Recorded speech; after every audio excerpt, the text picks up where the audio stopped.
If you want to know something about yourself, sit on your bed one night and say to yourself, you got to mean this. Like, you got to be desperate. This is no game, this.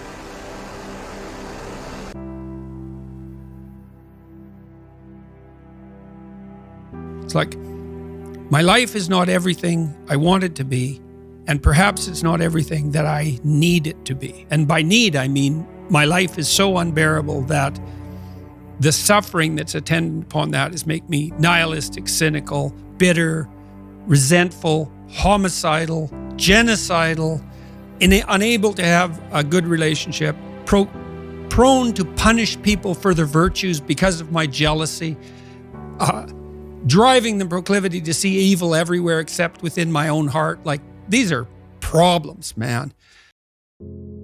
And you ask yourself, you sit on the bed and say, okay, man, I'm ready to learn something. Like, what's one thing I'm doing wrong that I know I'm doing wrong, that I could fix, that I would fix? It's like, you meditate on that, you'll get an answer. And it won't be one you want, but it'll be the necessary one. You know, and it's often something that will point you to small things. So Carl Jung said, people in the modern world don't see God because they don't look low enough. And so imagine you're in your messy bedroom, you know, and you're sitting on the edge of the bed trying to have an honest dialogue with yourself. And the little voice says, you know, it's pretty disgusting in here. And you think, well, I'm way above such trivial niceties as organizing my room. It's like, well, that's pride. That's arrogance. If you're above organizing what's actually yours, how in the world are you ever going to organize anything else? And so you get on your knees and you think, well, it's time to, you know, take a brush to the toilet. And maybe that's where you start.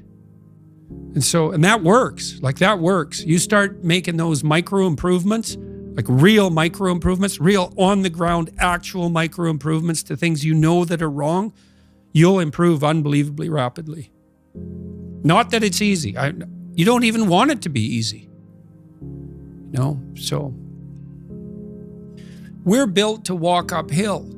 And when you reach the pinnacle of the hill, you want to stop and appreciate the vision, but the next thing you want is a higher hill in the distance, because it's the uphill climb that it's from the uphill climb that we derive our value. And I mean this technically. So almost all the positive emotion we feel, especially the emotion that fills us with enthusiasm, and that's to be filled with the Spirit of God, by the way, because that's what enthusiasm means. That's experienced in relationship to a goal. And so in some sense, and this is part of the religious enterprise, you want a goal that you can never attain, right? So you can always move closer to the goal that recedes as you move towards it. You think, well, that's frustrating. It's like Sisyphus pushing the rock uphill. But it's not, because as you pursue that goal, you put yourself together and your life does get better and richer and more abundant. And that's why the highest levels of virtue and goal are in some sense transcendent. You want them to be above everything you're doing so you can continually move towards something that's more sublime and better. That's what you are. You're here to live, not to sleep. And the problem with the vision of Mai Tais on the beach is that, well, first of all, that's a vision of drug-induced unconsciousness. Second, it's only going to work for about a week. Third, you're going to be a laughingstock in a month and depressed and aimless and goalless. You want a horizon of ever expanding possibility. And so it does happen to people because they've staked their soul on the attainment of an instrumental goal. And it can be a pretty high order goal. It was in your case. But then you think, well, now I'm there. Now what? Well, the answer can't be, well, I'm going to live in the lap of luxury and never have to leave the face. What do you want to be? A giant infant with a gold bottle? You never have to do anything but lay in your back and suck? It's like, well, you see the problem with that as a conceptualization.